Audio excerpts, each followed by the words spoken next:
Hola, estamos en Informática 1 en la unidad 3 hablando de programas numéricos simples. Vamos a hablar de un tema final en esta unidad, tema un poco aislado, pero de todas formas complementario y que es importante. Vamos a hablar de los números de punto flotante. Si ustedes recuerdan, en la unidad 1 hablamos del sistema numérico binario. Aprendimos cómo con base en unos y ceros podemos representar los números decimales, que es con los que estamos habituados a trabajar y a hacer los cálculos. Pero solamente vimos cómo hacerlo para números enteros. Nunca nos planteamos, bueno, cómo representaríamos en binario, en el sistema binario, un número que no es entero, un número real, el 7.3. ¿Cómo podemos hacer esa representación? Entonces vamos a hablar de eso en esta diapositiva por unos minutos.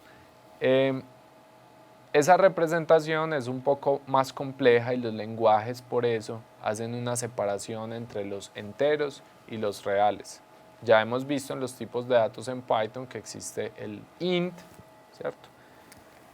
Y también hemos visto que existe el float.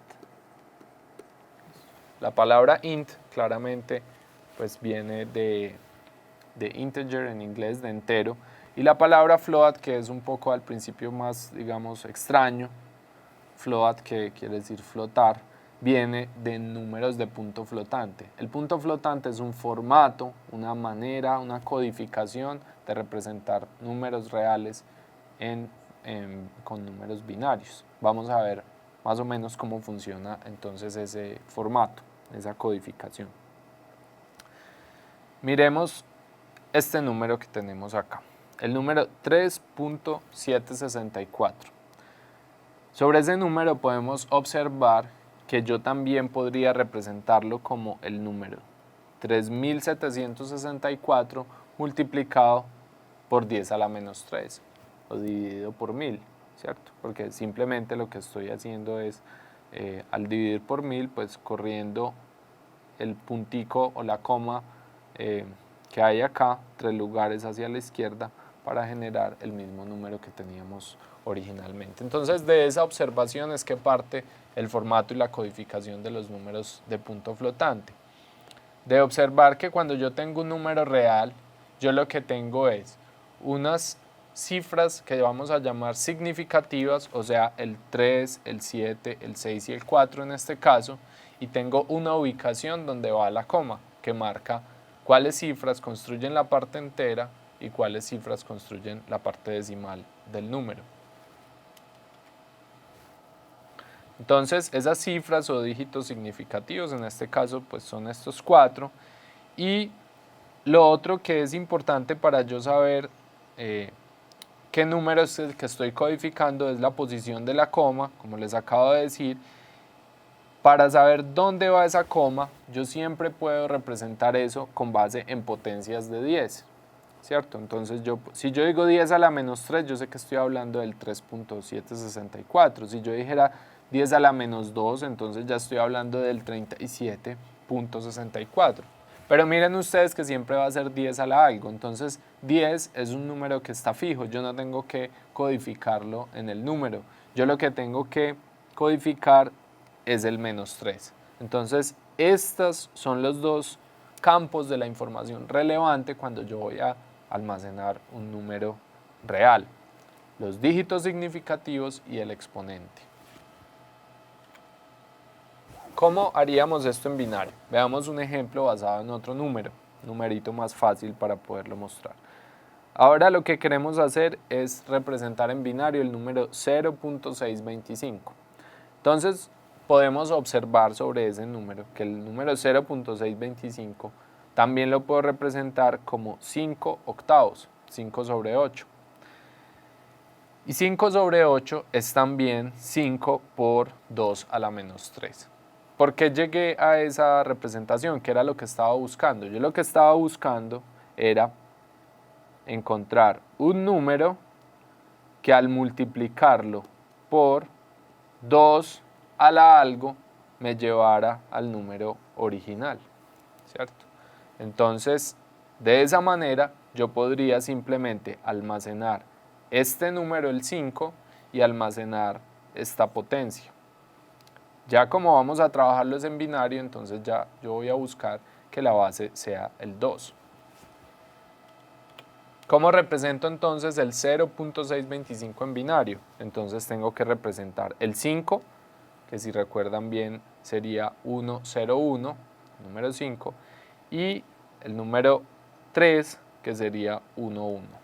Listo. Esta sería la forma como con un formato de punto flotante simple podríamos almacenar el número 0.625. Veamos la importancia de este tema de los números de punto flotante en un código muy sencillo que nos muestra cómo podemos llegar a obtener resultados inesperados. Miremos aquí, tenemos un código en el que se le da a la variable x el valor 0.0, es decir, estamos diciendo es una variable float, y tenemos un ciclo for en el que la variable i toma valores en el rango 10, es decir, de 0 a 9. El primer valor que toma es el 0 y luego el 1, el 2 y así hasta el 9. Pero lo importante en este caso es que es un ciclo que se repite 10 veces, ¿cierto? De 0 a 9. ¿Qué hace en cada iteración el ciclo? Lo que vamos a hacer es sumarle a x 0.1. Entonces, si arrancamos en 0.0 y le sumamos 10 veces 0.1, ¿cuál debería ser el valor final de x? Pues naturalmente el valor final esperado es 1, ¿cierto? 0.1 más 0.1 más 0.1, 10 veces, pues nos va a dar 1. Entonces aquí, pues de manera un poco curiosa, estamos preguntando al final, ¿ese valor de x final es 1? Ah, bueno, si es 1, entonces ponemos un mensaje que decimos x es 1. De lo contrario, ponemos un mensaje que dice x no es 1. ¿Qué pasa si yo ejecuto este código? Si ejecuto este código, el mensaje que vamos a ver en pantalla va a ser este. Vamos a ver este mensaje. Vamos a ver que x no es 1. ¿Y por qué x no es 1? Por un problema muy, digamos, básico, pero que a veces es complicado de entender. Y es que el número 0.1, a diferencia del número 0.625, no es un número que yo pueda representar fácilmente con una base de 2, como lo hicimos acá. Estos bits que ustedes vieron acá nos permite almacenar de manera exacta el número 0.625. Pero piensen ustedes en lo siguiente, ¿cuántos números reales hay? Por ejemplo, entre el número 1 y el 2, ¿cuántos números reales hay? Infinitos, ¿cierto? Tenemos infinitos números reales. Por lo tanto, si yo tengo solamente una cantidad finita de bits, como en este caso, pues que tengo 5 bits, pues es imposible representar todos los números reales. No importa cuántos bits tenga yo, pueden ser 5 como en este caso, o 64 como es la realidad en los computadores de hoy en día, es imposible representar exactamente todos los números reales. Entonces, si uno coge un número real al azar, como en este caso, pues escogimos el 0.1 y trata de representarlo con 64 bits, se va a dar cuenta que es imposible. Lo que yo puedo hacer con 64 bits es representar un número muy cercano al 0.1. Por lo tanto, cuando uno hace la suma de ese número muy cercano al 0.1 10 veces, pues no me va a dar exactamente 1, me va a dar algo muy cercano a 1. En la mayoría de los programas esto no es un problema. Tener el valor 1 o tener el valor 0.999999, pues no va a significar una diferencia, pero eso depende de cada aplicación, entonces es un tema delicado. ¿Cómo representamos 0.1 en punto flotante binario? Perdón, si tuviéramos solamente 4 bits para representarlo, los bits serían estos, 11 y 101. Este 11 representa el 3 y este 101 representa el 5, de 2 a la 5, que es 32. 3 sobre 32 me da 0.09375. Miren que es un número muy cercano al 0.1, pero no es 0.1. Si me dicen, bueno, tranquilo, utilice 5 bits entonces para representar 0.1, ¿qué es lo mejor que uno puede hacer? Lo mejor que uno puede hacer es coger estos bits. Cuando hablamos de 4 bits, hago referencia a los 4 bits que representan los dígitos significativos. Miren, aquí hay 4 y aquí hay 5. Entonces puedo coger y decir 25 dividido 256 y eso me va a dar 0.0976. Miren que esto, ¿cierto? Ya se acerca más al 0.1, pero todavía no es 0.1. Ahora, si a mí me dan 53 bits para los dígitos significativos, como es la realidad en un computador hoy en día, entonces estos son los 53 bits que yo escogería. No estamos contando cómo, pero a eso llegaríamos. Y eso me permitiría representar el siguiente número, 0.100000, un montón de ceros, pero siguen otros dígitos, ¿cierto? Esto me muestra que este ya es un número mucho más cercano que estos dos, mucho más cercano al 0.1, pero sigue sin ser el 0.1.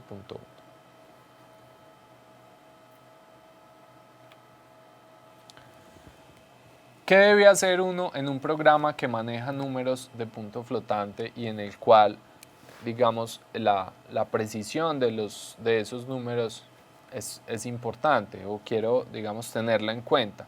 Entonces, esta comparación que hicimos acá de preguntarnos si el valor de x es igual, es decir, idéntico a 1.0,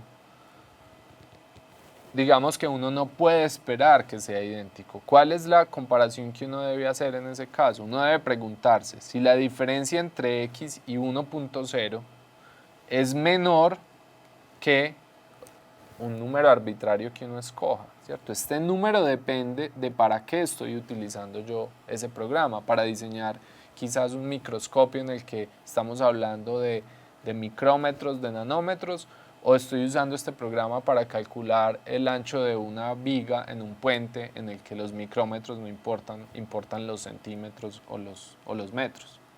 ¿Listo? Entonces es importante, no se les olvide, cuando trabajen programas con números de punto flotante, tener muy en cuenta cuál es la precisión que a ustedes les interesa.